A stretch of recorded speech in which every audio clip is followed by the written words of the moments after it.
Halo semuanya, selamat datang di 90 menit bola. Kita awal informasi kali ini dari kabar Marco Simic tinggalkan Persija dengan air mata penyesalan. Marco Simic resmi meninggalkan Persija Jakarta. Sang bomber pergi dengan air mata dan penyesalan. Laga melawan Malut United di Jakarta International Stadium pada Jumat 23 Mei bukan sekedar penutup musim bagi Persija Jakarta. Itu juga menjadi pertandingan terakhir bagi sang ikon Marco Simic yang resmi berpisah dengan klub setelah 7 tahun penuh cerita. Masuk sebagai pemain pengganti di menit ke-64, Simic gagal mencetak gol dalam laga yang berakhir imbang tanpa gol 0-0. Tak ada selebrasi, tak ada kemenangan, hanya tatapan kosong dan rasa sedih mendalam dari striker asal Kroasia itu.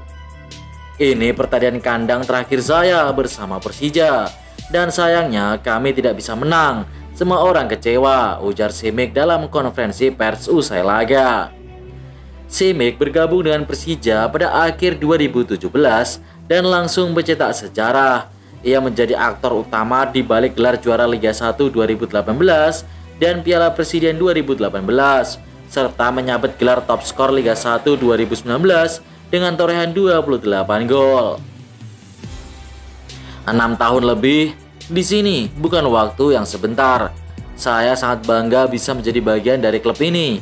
Dukungan dari tim, manajemen, supporter, dan jurnalis, semua akan saya ingat selamanya, ungkap Simic dengan mata yang berkaca-kaca. Sebelum pergi, Simic berharap The Jackmania bisa merasakan kebahagiaan lagi, sama seperti di tahun 2018, yang dimana saat itu Persija menjadi juara Liga 1. Kalah dari Persib, Ricky Nelson sebut Persija gagal juara karena tunggak gaji. Persija kalah dari Persib Bandung yang keluar sebagai juara di kompetisi sepak bola tertinggi di Indonesia. Persib duduk di peringkat pertama. Adapun rival Persib, Persija harus puas di posisi ke-7 pada klasemen akhir Liga 1. Persija mengemas 51 poin dari 34 pertandingan yang sudah dijalani. Persija gagal menembus target dari manajemen yang menginginkan duduk di 4 besar.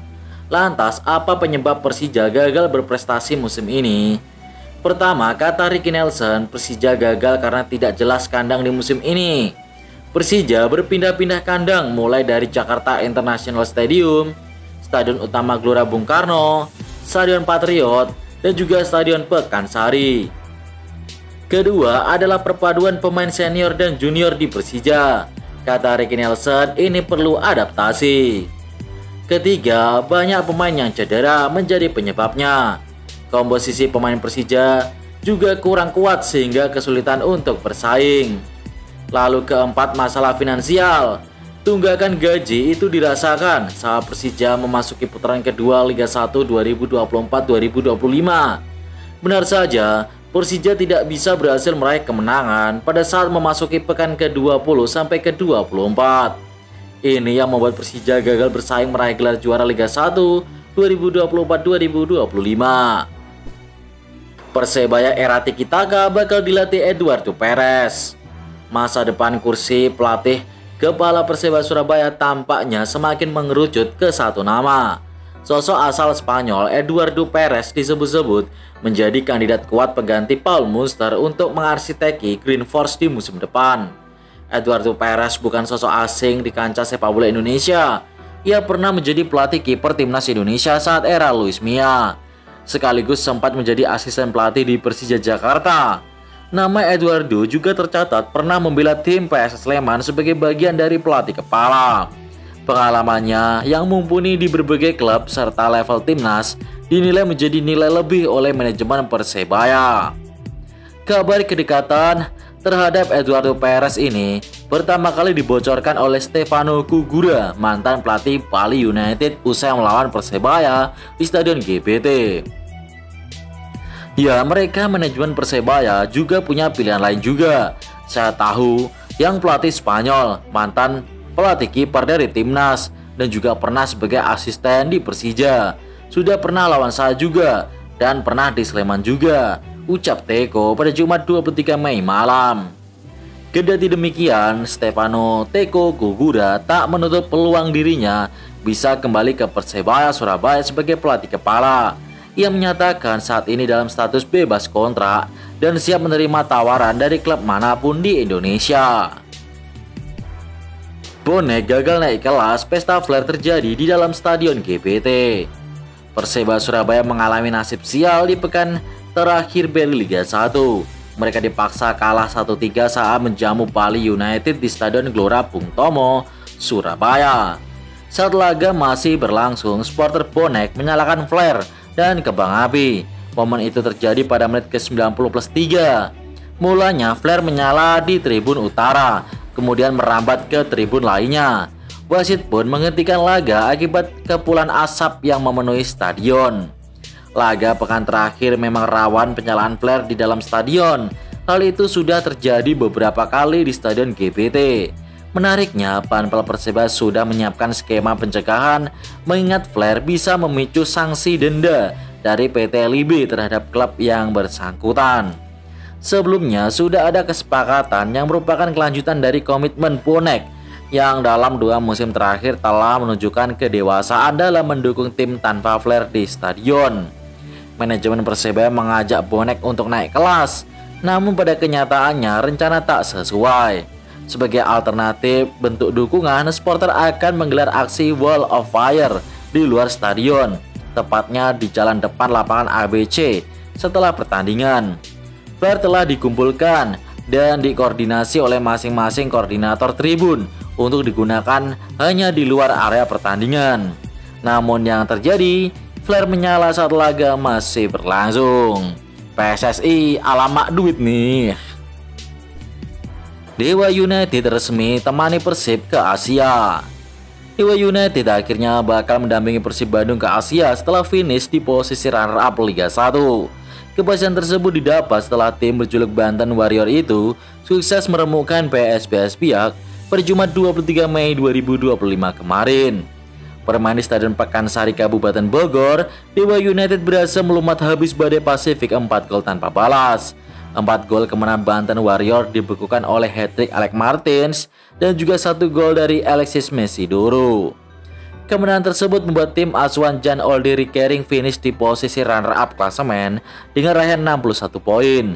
Dengan begitu, Dewa United bakal menemani Persib mentas di kompetisi Asia musim depan. Untuk tim urutan kedua nantinya bakal masuk ke kualifikasi AFC Challenge League. Sedangkan 2 tim lain yang menghuni peringkat 4 besar, Persebaya dan Malut United dipastikan bakal main di kompetisi ASEAN. Nantinya, kedua tim tersebut bakal bermain di ajang ASEAN Club Championship setelah finish di posisi 3 dan juga 4. Beckham Putra dapat tawaran dari luar negeri. Gelandang Persib Bandung Beckham Putra angkat bicara soal kelanjutan kontraknya bersama klub. Meski masa depannya di Persib masih menjadi tanda tanya, Beckham Putra mengaku keputusannya di Persib akan dibicarakan usai kompetisi Liga 1 musim ini berakhir. Doakan saja secepatnya. Kalau misalnya rezekinya di Persib, ya di sini, ujar Beckham Putra saat ditemui awak media usai sesi latihan.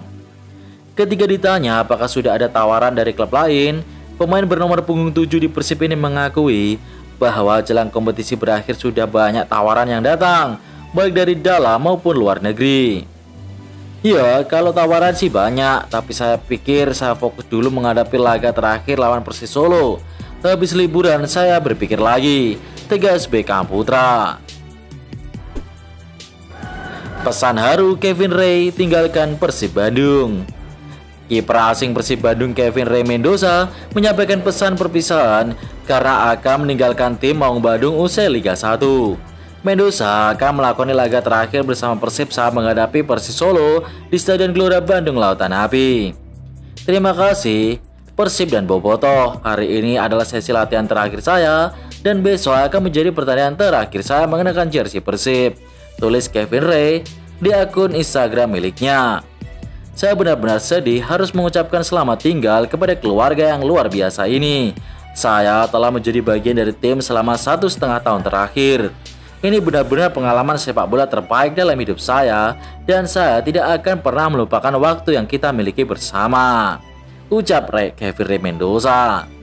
Pemain asal Filipina ini juga bangga dengan pencapaian Persib. tim asuhan Bojan Huda itu mampu back to back meraih gelar juara Liga 1. Aremania diharapkan tak terpancing omongan Andre Rosiade. Arema FC akan menjalani laga tanpa penonton di partai terakhir Piala Liga 1 di Stadion Kanjuruhan Kabupaten Malang.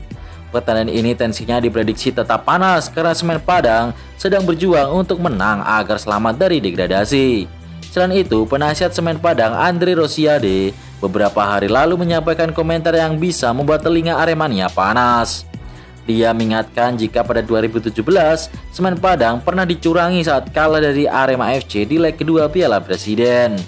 Itulah mengapa dalam laga ini sang penasihat ingin PSSI memantau jika Ketua Umum PSSI Erick Thohir tidak bisa hadir, setidaknya ada perwakilan yang mengawasi laga ini. Aremania ingin merapatkan barisan agar mereka tidak terpancing dengan komentar itu. Aremania sudah terlalu banyak dicap negatif sehingga nawak-nawak diharapkan selalu sabar dan tabah menghadapi segala cobaan sembari berusaha menjadi organisasi yang lebih baik lagi. Highlight dari Liga 1 dan euforia Persib juara. Dari hasil pertandingan PSIS Semarang versus Barito Putra, Barito berhasil menang dengan skor 1-2. Sementara itu di pertandingan lainnya, PSS Sleman berhasil pesta gol 0-3 menang atas Madura United. Namun kemenangan ini tidak ada artinya karena di pertandingan lain, Arema FC kalah di kandang melawan Semen Padang. Skor akhirnya 0-2. Wah, gimana nih Arema padahal main di kandang kok bisa kalah. Sementara itu, penasihat Semen Padang Andre Rosiade merayakan kemenangan Semen Padang dengan sukacita dan penuh haru. Alhamdulillah. Bukan mafia lawan.